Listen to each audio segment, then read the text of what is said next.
Nobody laughed at that.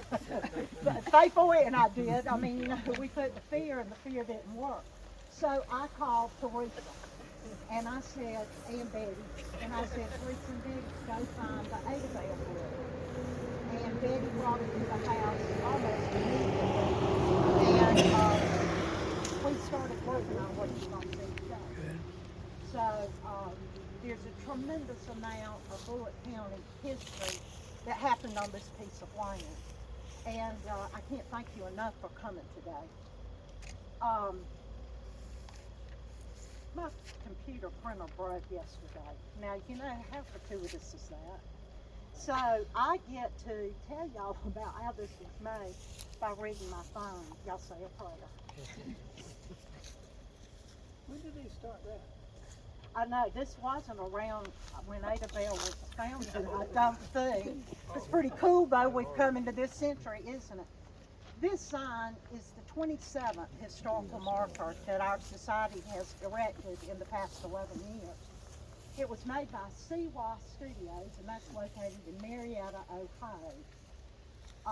These folks are real good friends of mine, you can imagine. We've erected 27 in about 10 years. We have bought more historical markers from Bulloch County than any other historical society in the country. And that's because of the contributions we get from the Jackie Ann and Addie D. Averett Foundation, of which our hostess today, Kathy Bradley, is president of. I did pretty good, that was from memory. This sign weighs about 100 pounds with the post. It is made of cast aluminum. The letters used to be gold leaf, 24 karat. They're now painted. And this company, CWA, makes about 90% of the historical markers in our country. So we have the finest. We selected the tobacco brown color because we thought that was very appropriate, don't you think, Teresa? For Bulloch County 10 years ago, and that's what all our signs are, the color. The logo that you see of our society was first designed for historical markers. Little tidbit there.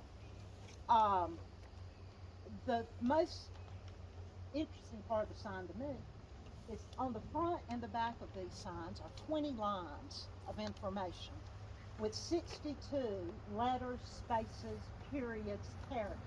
That's it. So the most difficult part about this is condensing so much information into 40 lines with that number of characters. And I had some English people that majored in English, whose last name is Smith, help me. And they are much better writers than this little CPA, but instead of, you know, they would add adjectives. And I finally had to say, honey, we got to cut out words, not add words. I'm not pointing to anybody, am I? But anyway, I couldn't have done it without those girls. So my last sentence on the phone is, it's not an easy task to consolidate all this information. Everybody wants to know how much did it cost. It's a $3,000 investment. So I'm going to turn the program over to my husband, and I have to thank him. Bill has personally installed and called dig log. You don't know what that is? That's another part of life that you don't want to be a pocket for. On all 27 signs, 4 of the signs have been replaced. Some of them as many as 4 times because they've been hit. So he's a professional. Y'all didn't know it. Bill's a professional marker installer. And the only appreciation he gets is the applause you're going to give him right now. And this gentleman so kind is Sims Lanier, the adjudicator in the county here. Anyway, before we get started with the detail of the marker, I just need to make a few comments. I look around this group, and I'll be honest with you, I feel like this is totally my home and my people. Okay, just to bring you up to date, I can see faces, for example, that are younger than I can see somebody that might be a little older than I. Just to brag in a little bit and feeling real good about myself, I'm 83 years old. Thank you very much, honey. Anyway, and the reason I mention that, because it's part of a little preface story I want to do for now. I have a real attachment to this dirt right here. Because my home was 1 mile this way at the crossroads of Kennedy Bridge Road and Excelsior Adabelle Road. Dad bought the farm from Albert, that's your daddy, your husband's daddy, Big Albert, bought the farm there in the late 40s. Okay, maybe even just right after the war, give you some correlation. So we were raised right there. Went to register school in the 2nd grade, and Johnny knows he went there, and he was 2 grades in front of me. My sister Dale and Johnny were in that's Johnny Bradley, Mr. Bradley's daughter's having our reception. So he was there. Bonnie, she's younger than I, but I know her brother Johnny, la la la, and I can go through this whole thing about people. Well, my story is this, and I want you guys to help me validate the exact spot. Where was the house that you see the picture of on your handout? Where was it located? Look here. Everybody's pointing in this direction. Right behind that oak tree, on that little knoll right there, was that hotel home. Okay? And we don't talk about that. Now, does anybody remember the big barn sitting right over here? Oh, yeah. Come on, speak up now. Do you remember that? Yeah. Okay. Then there, I believe there was some tobacco barns and other houses down there a little further. There was a baseball field out here that was just a homemade baseball softball. When I was 73 years ago, my brother and I would get on Daddy's John Deere H tractor, H model H model Farmall, which your friend sold in town. Okay? Get on that tractor and drive down here on a Sunday afternoon and walk over there and play ball on black people's softball team. We were the only 2 white boys on the team. And you talking about somebody to take care of us, just all you got to do is mess with them waters, boys. Now, where was the gas pump? I warned y'all there'd be questions. Where was the gas pump? There you go. There you go. Right there. Now, I don't think that building is part of it. But I do know that it was sitting just right in that area across that street. Out front was the old gas pump that had the 10-gallon glass top, and you would pump it up to 5 gallons, 6 gallons, 10 gallons, and put it in your tank and turn it loose. There was no electricity to it. It just pumps it up there, and it feeds gravity. 20 cents a gallon. I pumped that pump. Huh? I pumped that pump. I pumped that pump. That's right. You know, you think about it, the guys today that are doing all this massive farming, for example, we have one tractor, we were lucky enough to find enough money or sell a cow or something to get a little bit of gasoline and put it in that tractor. And you run back and forth to the field. I'm just very interested, as a historian, how many people pumped that pump? Johnny? I did. Okay. How many people remember that pump? Bill, Olive, and I There you do, go. and There you we're go. in our mid-60s. There you go. So we know it was around that long ago. Okay, I was just Well, that's curious. So now you can understand why I feel so comfortable being in and among people. You know, that our people. This is a total different world, folks. This is a world that was so simple, and my family had one simple question to anything I wanted. If it's not food, it's not clothing, and if it's not a place to sleep, you don't need it. And that's the way we were. Now, my mother says, you're not going to have the newest clothes going to school. But I'll guarantee you one thing, you're going to have the cleanest. She was a clean freak. Bonnie knows that. And it kind of came through the genes, I believe. Anyway, Mr. Clean is going to tell you what's on behind this magic door here. We have to be careful. This thing sits like this. Got one snack. Be careful. This thing doesn't like to come apart. There you go. Just leave it. I don't want it off yet. Okay? Just leave it right there. Thank you. All right. So that was my personal story. Now this is part of the history. Obviously, Virginia has already said that we can't get it all, but we're going to get some of it. Adabelle, Georgia.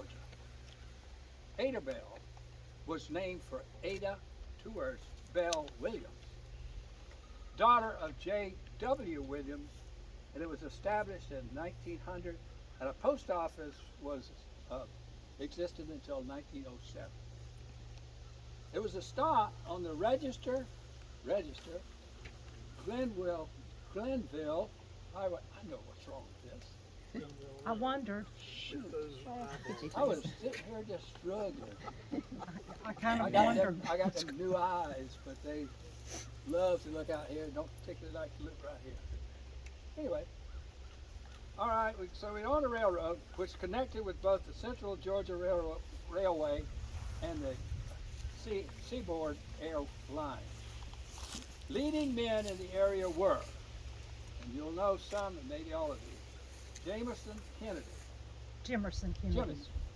Jimerson Kennedy, Reamer Franklin, Jenny Ann's family, William Wesley Olive, W.W. Olive, John Harold Perkins, Washington Manassas, W.M.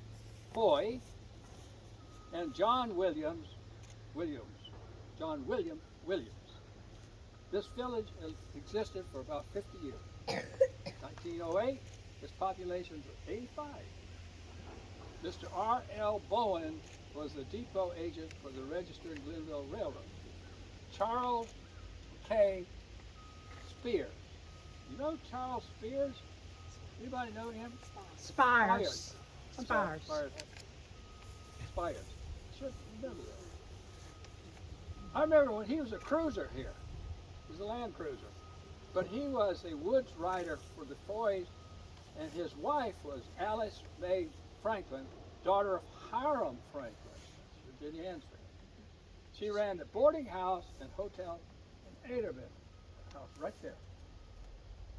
The house hotel was on this site and built by J.W. Williams. The naval store industry began in this area in 1902 when W.M. Foy and J.W. Williams incorporated a business as the Adabelle Trading Company and purchased the Carr Brothers Turpentine Distillery. Rosin and turpentine were products of this industry and called naval stores because of their early use in maintaining the wooden ships of the Navy. At its prime, the Adabelle Trading Company, ready for this, had over 14,000 acres of land. That's a lot of dirt. And produced 1,800 barrels of turpentine a year. They also farmed Sea Island cotton and corn. Other workers needed for the naval stores industry were coopers to make the barrels, wheelwrights and wagon makers and blacksmiths. W.M. Foy had a lumbering business in Tattnall County, and the village of Manassas was named for him. He also built an 18-room house on Savannah Avenue in Statesboro. Anybody know that house? Everybody. Well, you actually don't. That one burned. Go ahead. That's the site of the original house. It's correct. W.M. Foy died in 1903 from typhoid fever. In 1909, J.W. Williams sold his interest in the trading company to W.M. Foy's heirs and to Dr. J.E. Donahue, Mrs. Foy's second husband. The Adabelle Trading Company dissolved about 1920 and the village gradually disappeared. W.M. Foy's sons, Edmund and J.P. Who's J.P.'s wife? No, my Who was Daddy. Who's J.P.'s wife? Aunt Dawn. Miss Doll Foy. Ah! Now, how do I know Doll Foy? Their property came right up to ours, right there at the corner. In 1955, we were across her land, her land, getting an old sow that had pigs over there. We came back across the road, get them back to the house. Black guy, my daddy, my brother, and I before we could get to the corner, guess what? Our house was on fire. Who remembers that? Oh, See, our house burned completely. You know what I had on? The dirtiest, nastiest old go-get hog out of the woods clothes, and that was it. Not a single thread of anything that we had. We moved across to a tenant house, gave them another spot somewhere, and moved into their house with the well on the back porch. In now I know how they lived, because we lived in that house quite a while when we built that brick house. Anyway, the Adabelle Trading Company south about 1920, and the village gradually disappeared. Okay, we got down to Edmund Jacob, continued the turpentine business at Adabelle for several years. In 1870s, Croatan Indians migrated to this area from Robeson County, North Carolina. Robeson County. Robeson. Robeson. Anybody remember these Indians through here? You remember? Nobody knows that? Where was it? Frank and Dottie's son. It's right down here. It's right down here. Everybody's pointing in the correct direction. Okay. They now are known as the Lumbee tribe and are still located in Robeson County, North Carolina. Okay. I don't know if there's any questions, but if you have some that maybe we can answer, somebody has any. I just want to make a comment still. Next Saturday, the Lumbees will be coming back with me at cemetery, and every year the GAR Society joins them, and we help feed them. Bonnie says that next weekend, is that on a Saturday? It's on Saturday. Saturday, the Lumbees are coming down from Robeson